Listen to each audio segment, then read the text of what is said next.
میرے نبی نے دیکھا، پریشان ہوئے، حضور نے بلند آواز میں فرمایا یا بلال احد ینجی کا، فرمایا بلال جس رب کے نام پر مار کھا رہا ہے وہی رب تجھے نجات عطا فرمائے، وہی رب تجھے نجات عطا فرمائے گا۔ امیہ کا ایک ہی بیان تھا، ایک ہی بات تھی، کہا بلال مار ختم کر دوں گا، جان بخش دوں گا اگر تو کلمہ چھوڑ دے۔ بلال کہتا ہے اگر کلمہ چھوڑ کر جان بچانی ہے تو اس سے بہتر کلمہ پڑھ کر مر جانا ہے، موت تو پھر بھی آنی ہے۔ میں جن زلفوں کو دیکھ چکا ہوں، جس وقت دہا کے مکھڑے کو میں دیکھ چکا ہوں، اب اس کا اسیر ہو کر اس کو چھوڑا نہیں جا سکتا۔ میرے نبی واپس تشریف لائے، صدیق اکبر موجود تھے، میرے نبی نے صدیق اکبر کے ساتھ یہ بات حضور نے ویسے کی، آپ نے ویسے کہا۔ صدیق آج بلال پر بڑا ظلم ہوتا دیکھا ہے۔ اب وہ صدیق اکبر جو رازدار نبوت ہے، جو مصطفیٰ کریم کی ہر بات کو سمجھ جاتا ہے، انشاءاللہ بخاری کی حدیث میں آگے عرض کرتا ہوں، حضور کی ہر بات کو سمجھنے والے صدیق نے جب یہ بات سنی تو فوراً حضور کی مجلس سے نکلے، گھر گئے، آدھا کلو سونا اٹھایا۔ کتنا؟ کتنا؟ آدھا کلو۔ نبی پاک صلی اللہ علیہ وسلم کا ایک فرمان ہے کہ اگر کسی کے پاس 2 وادیاں سونے کی ہوں گی نا تو وہ خواہش کرے گا کہ اس کے پاس تیسری وادی بھی سونے کی ہو، یعنی لالچ بڑھتا ہے جو مال آتا ہے، جو بندے کے پاس مال آتا ہے پھر لالچ بڑھتا ہے۔ پیارے آقا نے یہ وضاحت کی۔ اور ایک آدمی ہے، ایک شخص ہے جو بڑی خوشحال زندگی بسر کر رہا ہے، اللہ نے اولاد بھی دی ہے، اللہ نے مال بھی دیا ہے، اولاد میں بچے بھی ہیں، بچیاں بھی ہیں، مال تجارت بھی ہے، اور عرض کا مشہور تاجر ہے، اور پھر وقت پر پنچایت کے اندر بیٹھ کر فیصلے بھی کرتا ہے، عرب کے سرداروں سے اس کا رابطہ ہے، اور وہ شخص اس کالے بلال کو خریدنے کے لیے مصطفیٰ کریم کے کہنے پر گھر سے جا کر آدھا کلو سونا اٹھا کر امیہ کے پاس پہنچتا ہے، اور امیہ کو کہتا ہے امیہ یہ غلام بیچنا ہے۔ اس نے کہا بیچنا ہے، لیکن وہ بھی امیہ تھا، تاجر تھا۔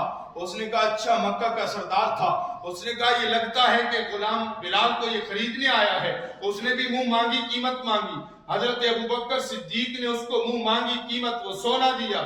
سونا دے کر حضرت صدیق اکبر نے بلال کو خریدا، بلال کو اپنے ساتھ لیا، مصطفیٰ کریم کی بارگاہ میں پیش کیا۔ میرے نبی نے دیکھا، میرے نبی خوش ہوئے۔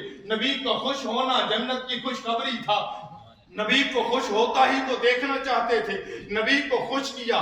جب باہر نکلے تو لوگوں نے تانا دیا، انہوں نے کہا بلال نے کوئی ابو بکر پر احسان کیا ہوگا، وگرنہ یہ کالا غلام جو مار کھا کھا کر، جو زبان پہ ڈنگ لے لے کر، جو چچیرا ہو گیا ہے، توتلا ہو گیا ہے، جو کسی کام کا نہیں ہے، جو کسی بات کا نہیں ہے، نہ وہ غلامی کرنے کے قابل رہا ہے، لیکن کسی کو کیا معلوم کہ یہ کالے رنگ کا غلام جو بلال ہے، اس کی قیمت مصطفیٰ کی بارگاہ میں کتنی ہے، صدیق کے سامنے کتنی ہے۔ کفار نے کہا بلال نے کوئی احسان کیا ہوگا، قرآن نے کہا نہ، خبردار، یہ جو صدیق بلال کو خرید کر لایا ہے یہ کسی کے احسان کی وجہ سے نہیں لایا ہے، اس کی مقصد رضا یہ ہے کہ مصطفیٰ کو چھو جائے، مصطفیٰ کو قرآن نے کہا ہے۔ یہ صدیق کی بات عرض کر رہا ہوں، رضی اللہ تعالیٰ صدیق اکبر رضی اللہ تعالیٰ کی بات کر رہا ہوں، تو قرآن نے کہا وَمَا لِأَحَدٍ عِنْدَهُ مِن نِعْمَةٍ تُجْزَىٰ، میں اس پر کسی کا کوئی احسان نہیں ہے کہ یہ اس کا بدلہ دے رہا ہے، بلکہ کیا ہے لَابْتِغَاءَ وَجْهِ رَبِّهِ الْأَعْلَىٰ، اور فرمایا اس کی خاص خواہش یہ ہے میرا رب راضی۔ غزوہ تبوک کے موقع پر بہت سارے واقعات آپ بڑے اچھی طرح واقع ہیں۔ غزوہ تبوک کے موقع پر پیارے آقا صلی اللہ علیہ وسلم نے چندہ مانگا، حضور نے چندہ مانگا۔ حضرت فاروق اعظم فرماتے ہیں کہ میں اس دفعہ میں نے سوچا کہ آج صدیق سے نمبر لے جاؤں گا، صدیق اکبر سے آج نمبر لے جاؤں گا۔ کہتے ہیں میں آدھا مال گھر سے اٹھا کر حضور کی بارگاہ میں پیش کر دیا۔ حضرت عثمان غنی رضی اللہ تعالی عنہ نے بھی حضور نبی اکرم صلی اللہ علیہ وسلم کی بارگاہ میں بہت مال پیش کیا، لیکن پھر بھی حضور کو، نبی اکرم صلی اللہ علیہ وسلم کو کسی کا انتظار تھا کہتے ہیں تھوڑی دیر گزری تو صدیق اکبر اپنا مال لے کر حاضر ہو گئے. جب حضرت عمر آئے تو حضور نبی اکرم صلی اللہ علیہ وسلم نے پوچھا عمر کتنا مال لائے ہو؟ نوجوان بیٹھے ہیں، یہ بات ذرا دھیان سے سنیے. کہا کتنا مال لے کر آئے ہو؟ کس سے پوچھا؟ عمر سے رضی اللہ تعالیٰ عنہ. امیر المومنین فاروق اعظم رضی اللہ تعالیٰ عنہ سے پوچھا عمر کتنا مال لے کر آئے ہو؟ انہوں نے کہا یا رسول اللہ آدھا لے کر آیا ہوں. جب صدیق اکبر آئے مال لے کر تو وہاں سوال بدل گیا. یہ نہیں کہا ابو بکر کتنا مال لائے ہو، سمجھنی ہے. سوال تھا عمر کتنا مال لے کر آئے ہو. جب صدیق اکبر آئے سوال بدل گیا. یہ نہیں پوچھا صدیق مال کتنا لے کر آئے ہو. صدیق اکبر سے سوال کیا ابو بکر گھر بھی کچھ چھوڑا ہے؟ سبحان اللہ سبحان نہیں. آپ لوگوں کو بات اللہ کرے سمجھ آ جائے. کہا صدیق گھر کے لیے کیا چھوڑ کے آئے ہو؟ اب صدیق نے بھی جواب کیا دیا. رازدار نبوت جو ہے صدیق اکبر. حضرت عمر فرماتے ہیں سب سے بڑے عالم تھے، ہم سب سے بڑے عالم ابو بکر تھے. اب صدیق اکبر نے عرض کی یا رسول اللہ گھر والوں کے لیے یا اللہ چھوڑ کے آیا ہوں یا اللہ کا نبی محمد مصطفیٰ. نعرہ تکبیر، نعرہ رسالت، نعرہ حیدری. آپ سے اب یہ نبی جنتی جنتی آپ سے اب یہ نبی جنتی جنتی. ہم ابو بکر صرف ابو بکر کی بات نہیں کر رہے، ان صفات سے صرف سارے صحابہ متصف تھے، لیکن صدیق اکبر کا ثانی کوئی. سبحان کہا یا رسول اللہ گھر کیا چھوڑ کے آیا ہوں؟ گھر اللہ اور اس کا رسول چھوڑ کے آیا ہوں، اور لباس بھی بوریا کا پہنا ہوا ہے، لباس بھی بوریا کا پہنا ہوا ہے. ادھر سے جبریل حاضر ہو گئے. یا رسول اللہ اللہ نے سلام بھیجا ہے اور آپ نے اللہ نے ساتھ صدیق کو بھی سلام بھیجا ہے اور اللہ نے پیغام بھیجا ہے میرے صدیق سے پوچھو یہ کرنے پر راضی بھی ہے کہ نہیں ہے. راضی بھی ہے کہ نہیں ہے. جس صدیق کو رب کا سلام آئے اس صدیق کی عظمت کا عالم. صدیق کی شان کیا ہوگی؟ میں اس کی عظمت صرف بخاری شریف سے آپ احباب کے گوش گزار کر دوں. ایسے تو بہت ساری نبی پاک صلی اللہ علیہ وسلم کا ایک فرمان ہے، عظمت کے حوالے سے عرض کر رہا ہوں. پیارے آقا صلی اللہ علیہ وسلم کا فرمان ہے، نشان ہے کہ جو آدمی جس مٹی سے پیدا ہوتا ہے اسی مٹی میں وہ دفن کیا جائے گا. جس مٹی سے پیدا ہوتا ہے اسی مٹی میں دفن کیا جاتا ہے. پہنچی وہیں پہ خاک جہاں کا خمیر تھا. صدیق اکبر کہاں دفن ہے؟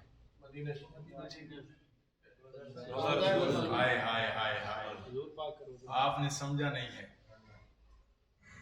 صدیق اکبر ترتیب یہ ہے پیارے آقا کے روضہ پاک کی. ذرا بڑے دھیان سے، حضور کا روضہ پاک ہے، پھر سیدنا صدیق اکبر کا ہے، پھر سیدنا فاروق اعظم کا مزار ہے.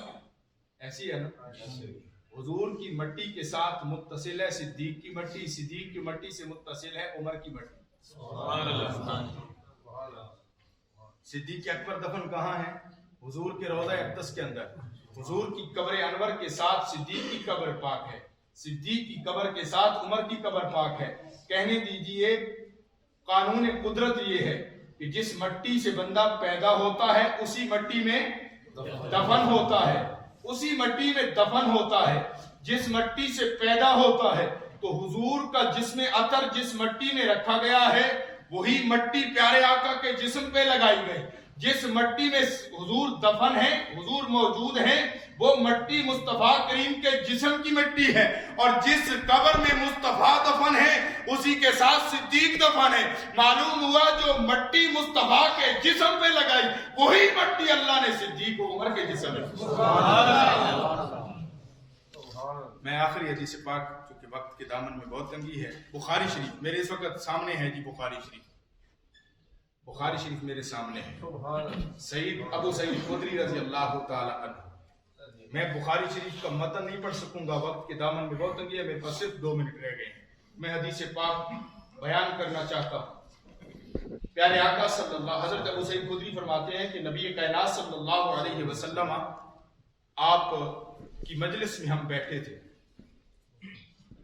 حضرت صدیق اکبر رضی اللہ تعالیٰ عنہ آتے ہوئے دکھائی دی اور حضور صدیق اکبر کی تہبند شریف چادر شریف آپ نے اٹھائی ہوئی تھی ایک جو ہے وہ ہاتھ کے ساتھ اور آپ کی پنڈلی مبارک نظر آ رہی تھی پنڈلی مبارک نظر آ رہی تھی کس کی صدیق اکبر رضی اللہ تعالیٰ عنہ نبی پاک صلی اللہ علیہ وسلم نے فرمایا یہ جو آپ کا صاحب آ رہا ہے لگتا ہے کسی سے لڑ کر آ رہا ہے کسی سے ان کی لڑائی صدیق اکبر رضی اللہ تعالی عنہ سیدنا محمد کریم علیہ الصلوۃ والسلام کی بارگاہ اقدس میں حاضر ہوئے تو حضور کی بارگاہ میں عرض کی اسلام عرض کیا سلام کے بعد عرض کی یا رسول اللہ آج میری خطاب کے بیٹے حضرت عمر سے لڑائی ہو گئی حضرت عمر سے کسی بات پر جھگڑا ہو گیا بحث ہو گئی لیکن یا رسول اللہ میں نے پیارے عمر سے معافی مانگی اور میں نے ان سے پوچھا کیا تم نے مجھے معاف کر دیا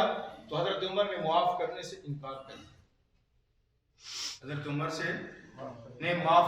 عمر نے معاف کرنے سے انکار کر دیا بیٹھ کے حضرت عمر رضی اللہ تعالی عنہ کو اس بات کا احساس ہوا بخاری شریف کی میں حدیث پاک عرض کر رہا ہوں اس وقت بخاری شریف کی جلد 6 میرے ہاتھ میں ہے پیارے آقا صلی اللہ علیہ وسلم کی مجلس میں بیٹھ کے ادھر حضرت عمر کو خیال آ گیا حضرت عمر رضی اللہ تعالی عنہ کو خیال آیا دوڑے صدیق اکبر کے گھر پہنچے رضی اللہ تعالی عنہ صدیق اکبر رضی اللہ تعالی عنہ کے گھر پہنچے پوچھا تو معلوم ہوا کہ صدیق اکبر گھر نہیں ہے تو پھر یقیناً اگر گھر نہیں ہے تو ان کا دوسرا ٹھکانہ مصطفیٰ کریم کے قدموں میں ہوگا دوڑے پیارے آقا کی بارگاہ میں آ گئے جو ہی حضرت عمر حضور صدیق اکبر رضی اللہ تعالی عنہ کے پیچھے حضور کی مجلس میں پہنچے اب یہ بات ذرا اپنے ذہنوں پر نقش کیجئے گا جو ہی پیارے آقا صلی اللہ علیہ وسلم کی مجلس پاک میں پہنچے میرے نبی کا چہرہ متغیر ہونے لگا حضرت عمر نے سلام کیا میرے نبی نے سلام کا جواب نہیں دیا چہرہ دوسری طرف گھما لیا جب چہرہ گھمایا تو